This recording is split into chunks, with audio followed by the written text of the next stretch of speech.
Now the fourth one is to take that and think about when you've had telling tension. You probably experienced it, same thing, right?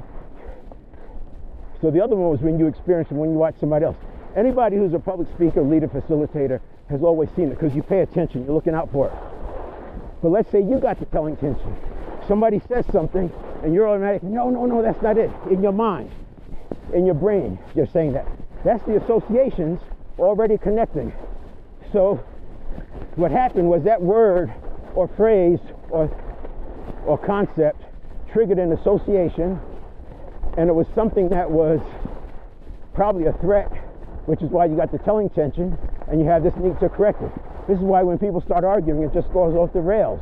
They're just arguing and nobody's listening to each other because they're reacting before rational thought can come in, because the conscious mind has a reaction time of a half a second. By the way, the subconscious network of neurons has a reaction time of a quarter of a second. So in between all of that, that's where the path of least resistance, the meaning, all that stuff is happening at the sub level, but it can still trigger physiologically. That's why it happens so quickly. So if you ask a person about the telling tension, they don't necessarily see it. So that was the fourth one.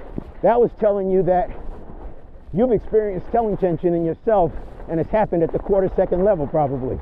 If you got the telling tension, it came off of a one word, a phrase, something like that. So that means you can feel it.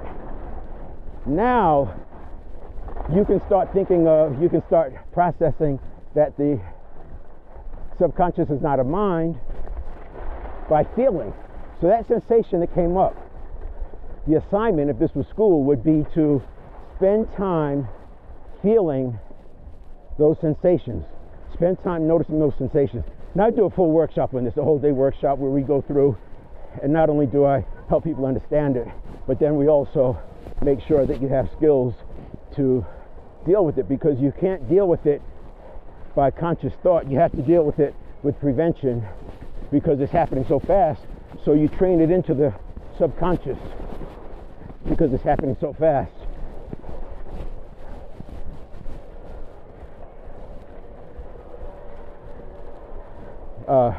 So we do that. That's in the workshop. So there's 4 parts, 4 pillars.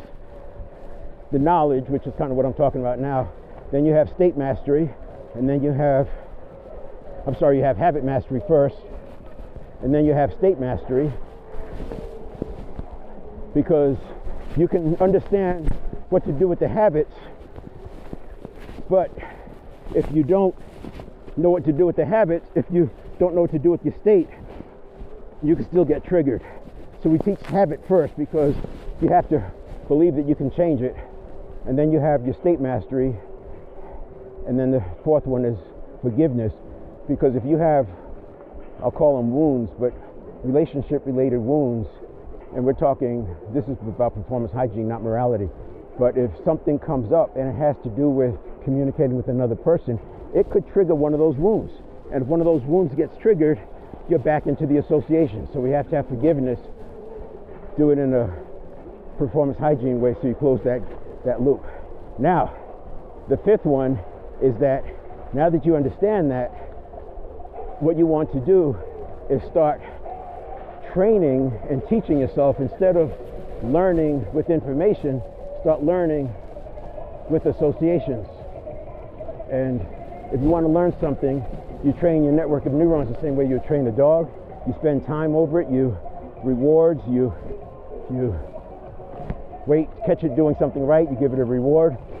With the network of neurons, you can do it with what's called implementation intentions. And you can look that up, implementation intentions, and just run those and rehearse it. It's kind of like visualization, but it's deeper. But for now, just think of mental rehearsal and imagining yourself do the thing. They talk about this in Atomic Habits, but you want to start small. So one of the things you can do is start creating your own associations.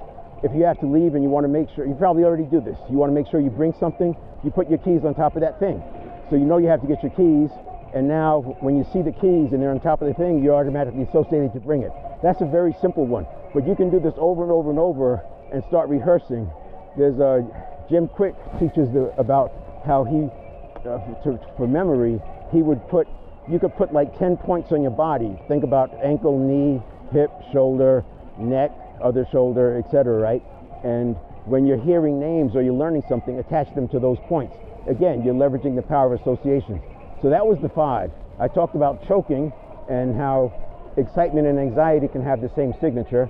I talked about the sensation that you see when motorcycle driving, also in skiing. You get in hiking and stuff, you're constantly adjusting. If you're hiking and you feel your foot slip, you adjust very quickly.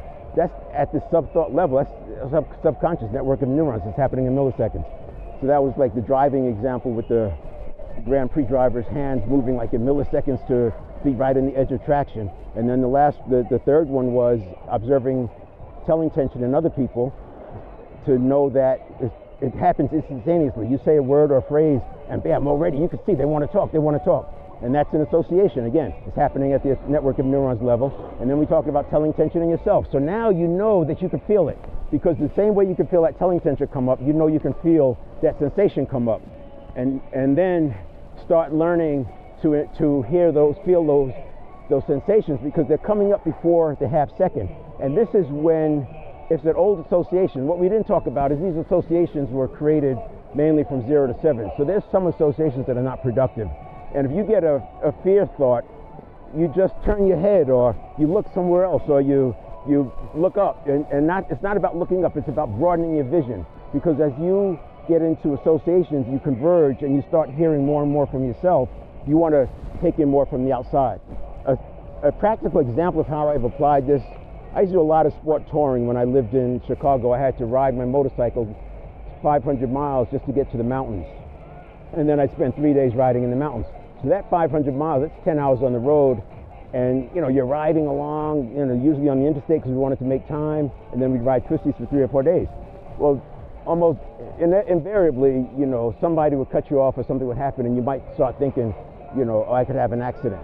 And what I would do is, as soon as that came up, as soon as I felt that sensation, I would shift my focus to pulling into my driveway at home and my kids coming out to greet me. So that was the picture. I use that all the time. Even if I'm going on a trip, for 5-10 days, like on a ski trip now, and I know I've got to drive in the snow, and as soon as you get that thought, and it's not at the thought level, it's when you get the sensation. When you get the sensation that there's risk, and you learn to feel them. There's a lot of them, and you'll learn to feel them. And as soon as it comes, I just shift. I immediately imagine myself pulling at home with a smile on my face because I had a great week. So this is just like level 1, but check out my other content. I go deep on this. I go live every day when I'm not skiing. I do live too when I ski, but not if I'm on a trip. I tried on a trip. It's just a lot of work. a lot of moving parts. But yeah, check out my live events, 7stepreset.com/live. I have information out there, and you'll be able to see what's going on. All right. Ciao. Stop recording.